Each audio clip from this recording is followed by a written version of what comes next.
জাকির ভাই একটা ইন্টারভিউতে আমার কথা বলছে, উনি শিক্ষিত কি না আমি জানি না, উনি যদি শিক্ষিত হয় এটা কেন করলো।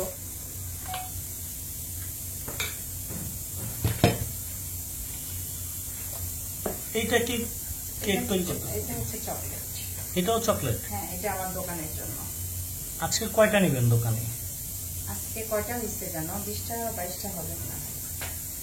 সিমি আপু, আমরা তো দেখি আপনি সবার পরে যান এবং আপনার বিক্রি হয়ে যায় আধা ঘন্টার মধ্যে, এবং এই যে দর্শকের ভালোবাসা,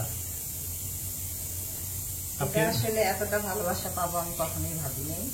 এটা আমার ভাবনার বাইরে ছিল। আমি ভাবছিলাম যে আমার কেক মনে হয় কেউ পছন্দই করবে না, না করলে আমি আর যাবোই না। হ্যাঁ, এখন দেখি যে আলহামদুলিল্লাহ সবার এত এত ভালোবাসা পেয়ে আমি প্রতিদিন এত এত কেক বানানোর এনার্জি পাই একা হাতে। আসলে তাদেরকে কিছুই বলার নাই, শুধু বলবো যে হচ্ছে আর কিছুই বলবো না, আমি থাকি, কিছু বলার নাই।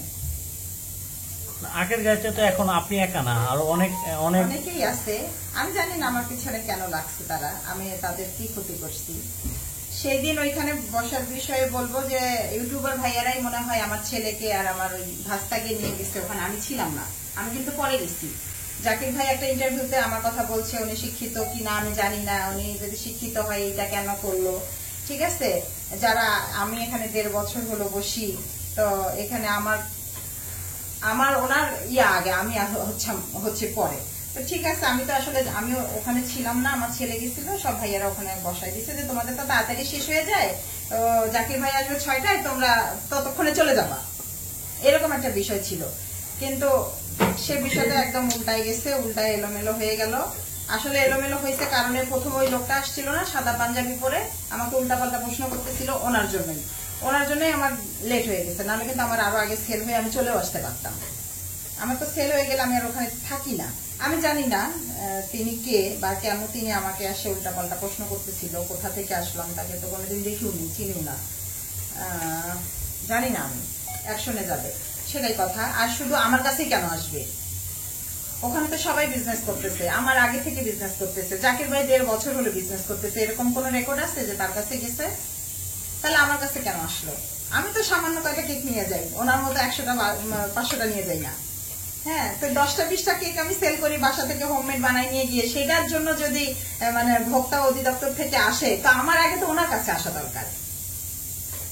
তাহলে ওনার কাছে না আসে আমার কাছে আসে কারণ আচ্ছা, কারণটা আপনি খোঁজার চেষ্টা করেছেন? না, আমি খোঁজার চেষ্টা করিনি।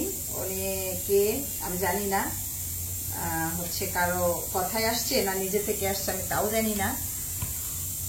তো যাক, আসছে ভালো কথা, আমার কোনো সমস্যা নাই। কারণ আমি তো আসলে আমি সৎ থাকলে আমি মনে করি যে আমাকে কেউ আটকাইতে পারবে না।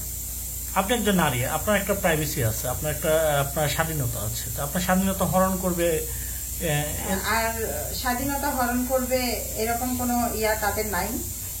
যদি তারা ইচ্ছা করে, আমার মনে হয় তারাই পৌঁছবে। জনগণ দেখছি অনেকে, তাদেরকে আমার কিছু বলতে হয় নাই। আমার কাস্টমাররা, আমার ইউটিউবের ভাইয়ারা, ওনারাই একদম ভালো মতো ওনারে দিয়ে দিচ্ছে, তো আমার কিছুই বলতে হয় নাই।